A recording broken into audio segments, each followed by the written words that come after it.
ভিডিওটা শুরু থেকে শেষ পর্যন্ত দেখবেন। মাঝপথে চলে গেলে কিন্তু আসল কাহিনী বুঝবেন না। চলুন শুরু করি এখন। আমার নাম মেহজাবিন আক্তার, বয়স 28। আমি নারায়ণগঞ্জের ফতুল্লায় থাকি। স্থানীয় একটি কলেজে ইংরেজি পড়াই। পড়াতে পড়াতে অনেক সময় মনে হয় আমি কি শুধু বইয়ের ভেতরেই বন্দী হয়ে আছি, বাইরের পৃথিবী কি আমার জন্য কিছু রাখেনি।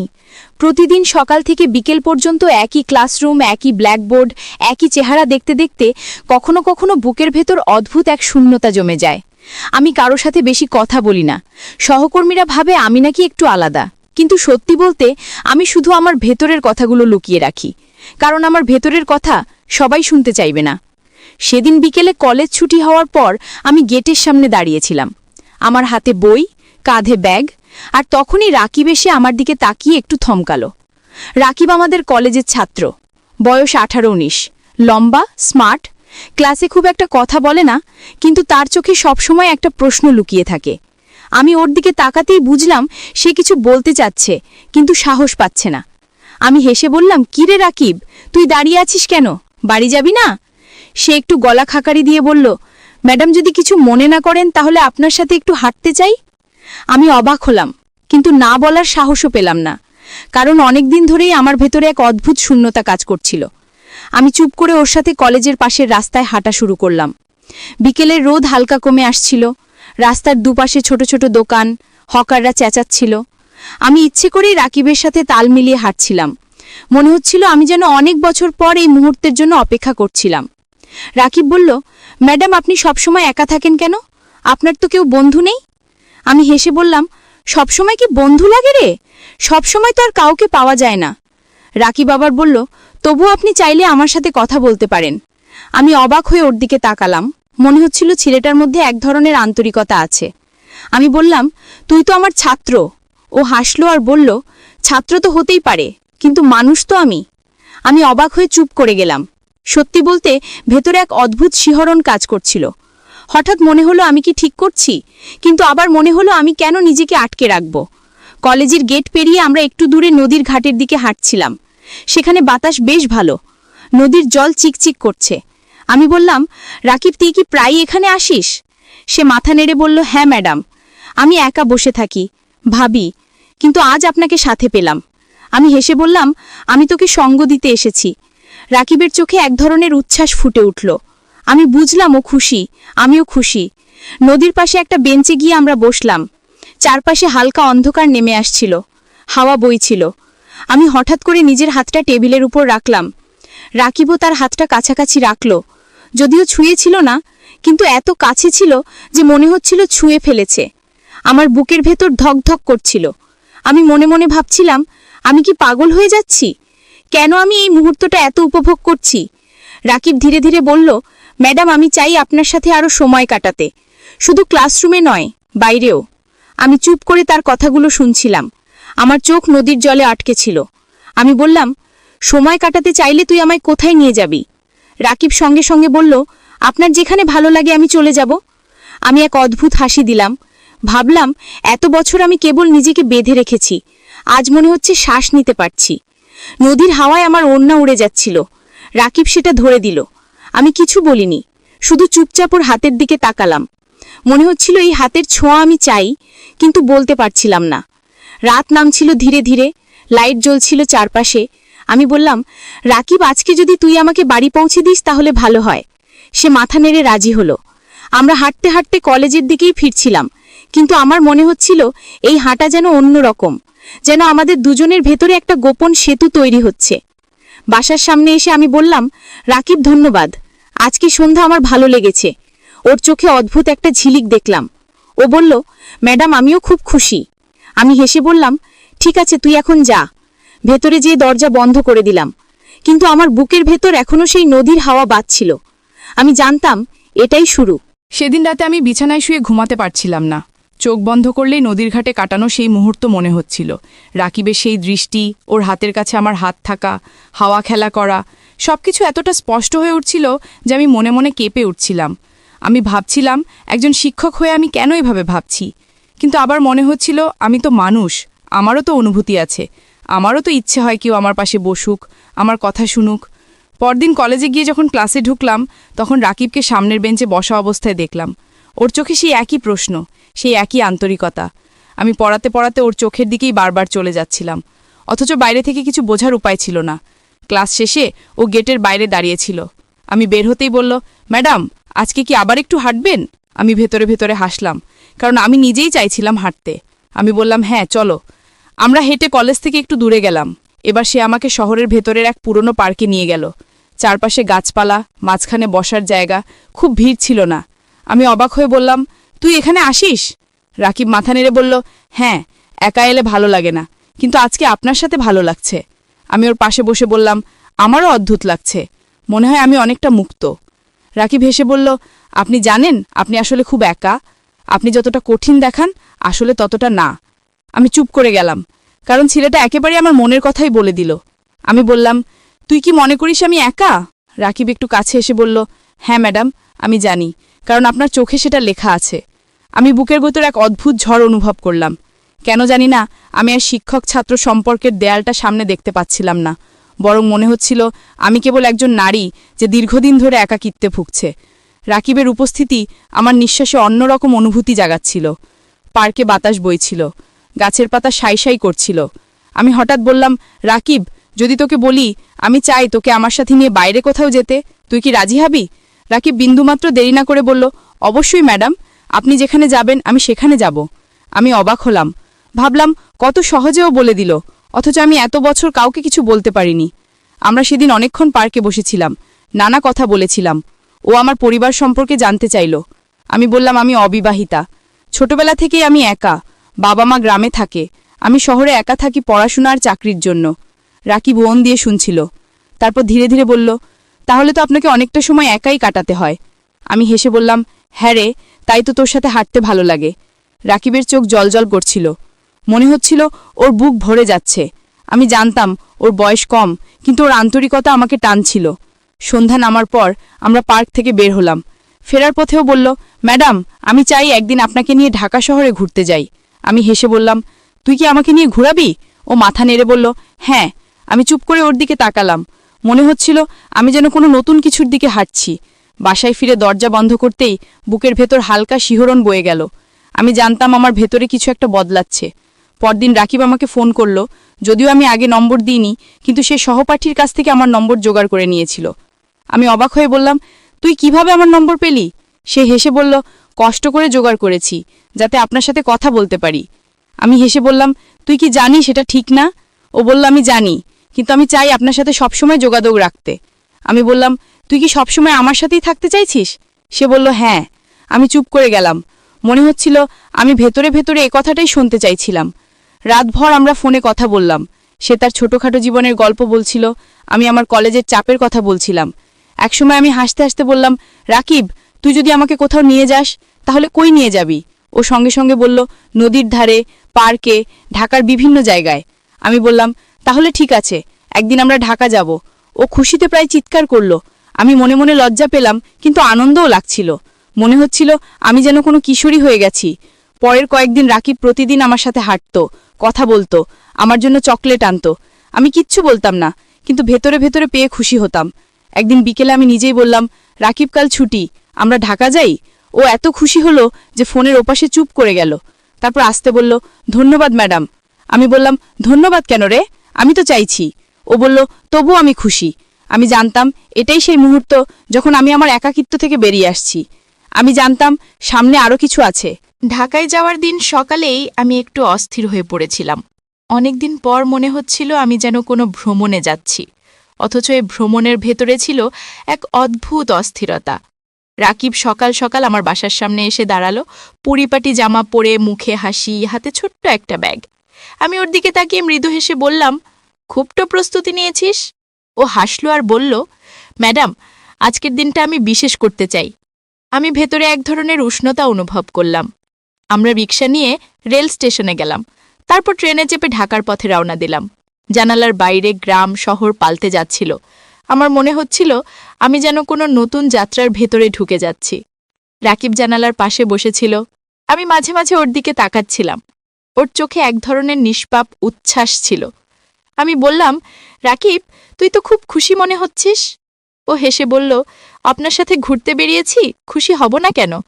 আমি একটু চুপ করে থাকলাম, কারণ ভেতরে ভেতরে আমিও খুশি, কিন্তু সেটা প্রকাশ করছিলাম না।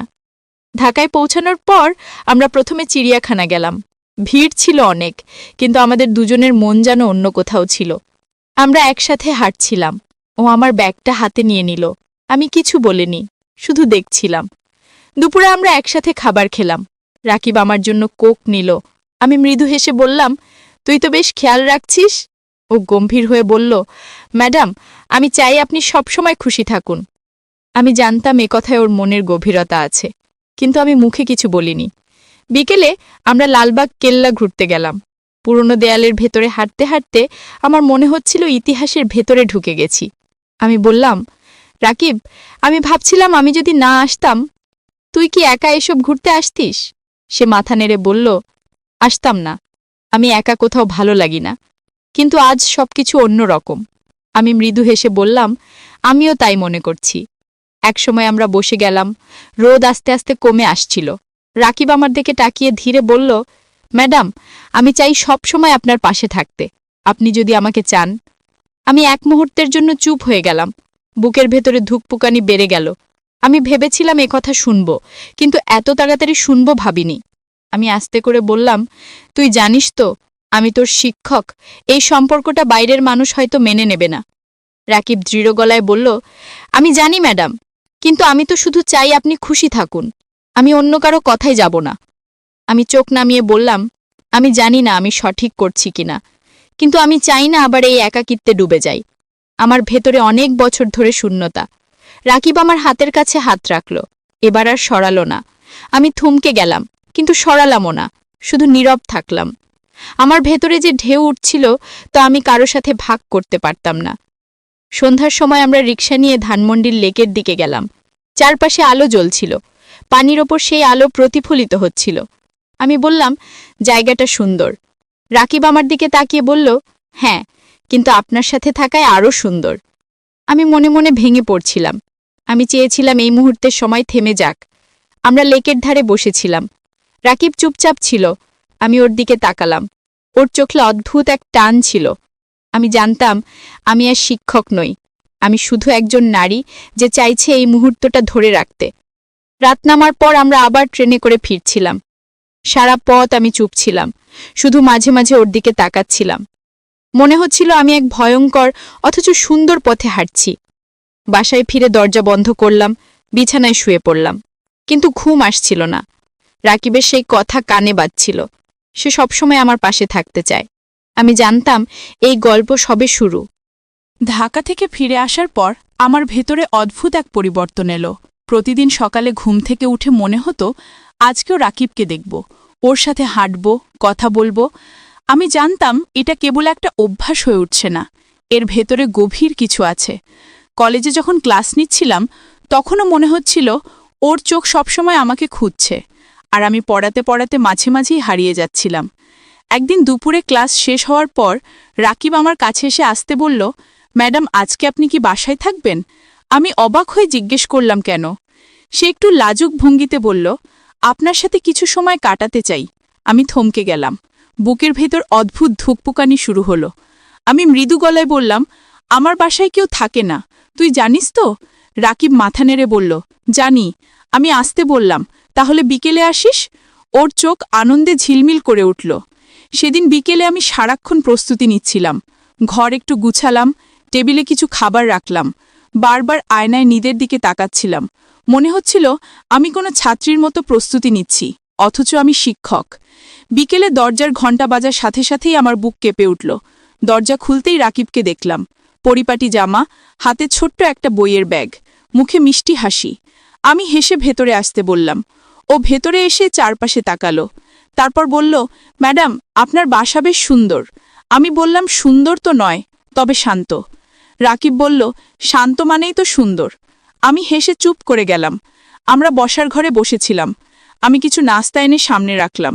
ও বলল, ম্যাডাম, এত কষ্ট করার দরকার ছিল না। আমি বললাম, তোকে আসতে বলেছি তাই তো। সে হাসল। আমি টের পাচ্ছিলাম পরিবেশে অদ্ভুত এক নীরবতা কাজ করছে। আমরা গল্প শুরু করলাম। ও কলেজের কথা বলছিল, আমি আমার পড়াশোনার চাপের কথা বলছিলাম, কিন্তু মাঝে মাঝেই আমরা দুজনেই থেমে যাচ্ছিলাম, যেন কথার চেয়ে নীরবতা বেশি কিছু বলছে। রাকিব একসময় আসতে বলল, ম্যাডাম, আমি জানি এটা বলা ঠিক না, কিন্তু আমি প্রতিদিন আপনার কথা ভাবি। আমি চুপ করে ওর দিকে তাকালাম। মনে হচ্ছিল আমার বুকের ভেতরে সেই কথাটাই প্রতিধ্বনিত হচ্ছিল। আমি ধীরে বললাম, তুই জানিস তো, এইসব কথা বাইরের মানুষ মেনে নেবে না। ও দৃঢ়ভাবে বলল, আমি বাইরের কারো কথা শুনতে চাই না, আমি শুধু আপনাকে চাই। আমি চোখ নামিয়ে ফেললাম। বুকের ভেতর কাঁপন উঠছিল। কেন জানি না, আমি আর কোনো যুক্তি খুঁজতে পারছিলাম না। মনে হচ্ছিল আমি বহু বছর ধরে কারো এই কথাটাই শুনতে চাইছিলাম। হঠাৎ রাকিব আমার হাতের কাছে হাত রাখল। এবার সে সরালো না। আমি অবাক হলেও হাত সরালাম না, শুধু চুপ করে বসে থাকলাম। মনে হচ্ছিল এই স্পর্শে আমার শূন্যতা ভরছে। আমরা অনেকক্ষণ সেইভাবেই বসেছিলাম। হঠাৎ আমি উঠে গিয়ে জানালার পর্দা সরালাম। বাইরে সন্ধ্যা নামছিল, চারপাশে অন্ধকার ঢুকছিল, বাতাস বইছিল। আমি ফিরে এসে বললাম, রাকিব, তুই কি কখনো ভয় পাচ্ছিস? ও হেসে বলল, ভয় কিসের? আমি তো শুধু আপনাকে চাই। আমি চুপ করে গেলাম। সেই সন্ধ্যায় রাকিব অনেকক্ষণ আমার সাথে ছিল। আমরা গল্প করেছি, হাসাহাসি করেছি, আর বারবার মনে হচ্ছিল আমাদের মধ্যে দূরত্ব গলে যাচ্ছে। রাত নামার আগেও চলে গেল। দরজা বন্ধ করার পর আমি আয়নায় নিজের মুখের দিকে তাকালাম। মনে হচ্ছিল আমি অন্য কেউ হয়ে গেছি। পরদিন কলেজে গিয়ে রাকিবকে দেখতেই বুকের ভেতর ধুকপুকানি শুরু হলো। আমি ক্লাস নিচ্ছিলাম, কিন্তু মন বারবার চলে যাচ্ছিল আগের সন্ধ্যায়। মনে হচ্ছিল আমাদের মধ্যে অদৃশ্য এক সুতো জড়িয়ে গেছে, সেই সুতো আর কাটা যাবে না। দিনগুলো এভাবেই কেটে যাচ্ছিল। প্রতিদিন আমি রাকিবকে আরও কাছে টেনে নিচ্ছিলাম, আর ও আমার প্রতিটি মুহূর্ত দখল করে নিচ্ছিল। আমি জানতাম আমি এক ভয়ঙ্কর খেলা খেলছি, কিন্তু আবার মনে হচ্ছিল আমি বেঁচে উঠছি। আমি আর আগের মতো নিঃসঙ্গ নই।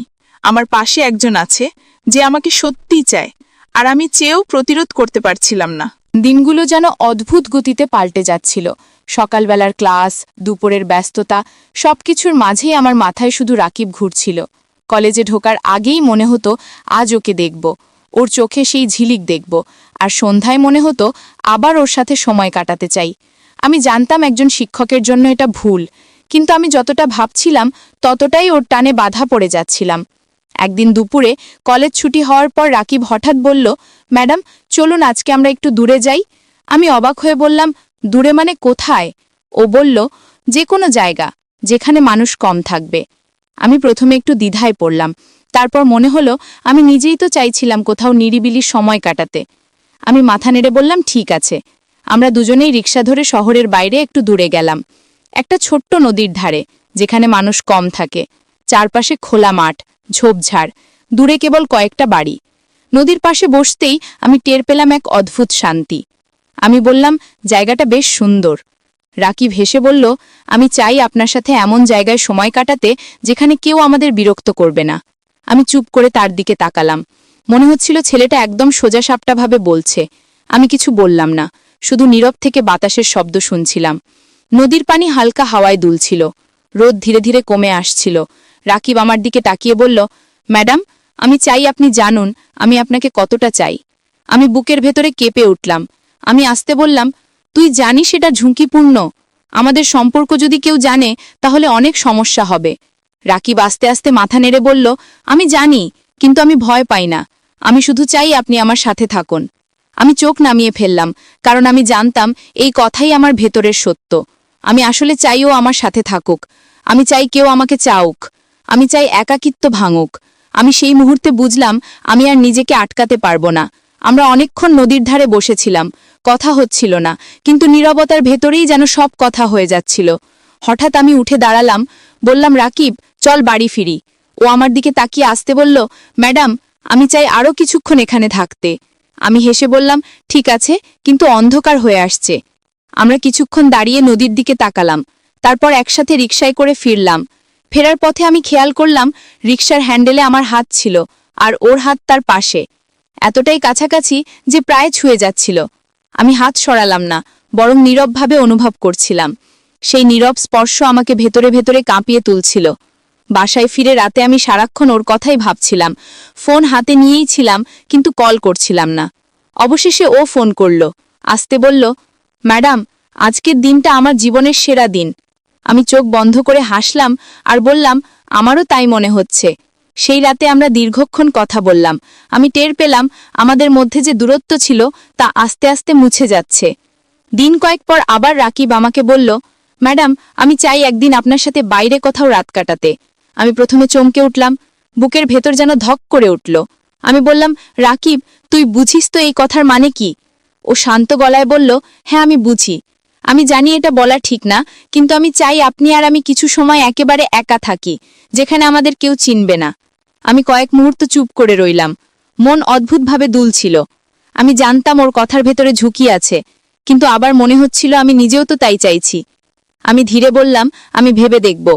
সেই রাতে আমি ঘুমাতে পারিনি। জানালার পাশে বসে শহরের আলো দেখছিলাম। মনে হচ্ছিল আমি এক নতুন অন্ধকারের দিকে হাঁটছি, কিন্তু সেই অন্ধকারই আবার আলো হয়ে উঠছে। আমি বুঝতে পারছিলাম আমি ধীরে ধীরে ডুবে